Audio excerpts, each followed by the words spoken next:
talaga libangan ko tapos na trabaho. Magluto ng pandesal.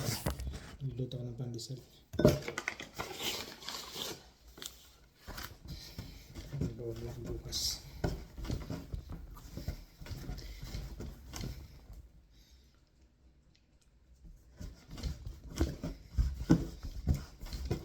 Lasang pandesal na.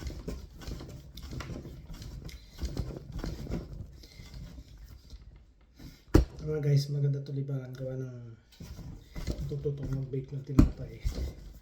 Bibili ka lang ng harina sa mga pangailangan na sa pangagawa ko ng tinapay. At the same time, for the future business to. Gawa ng pizza, tinapay, at iba pang pag-bake. Tulad ng cake. Ayan. Habang hindi na tayo nagtatrabaho, so magbubake tayo ng tinapay. So linggo pa rin na ako bumili.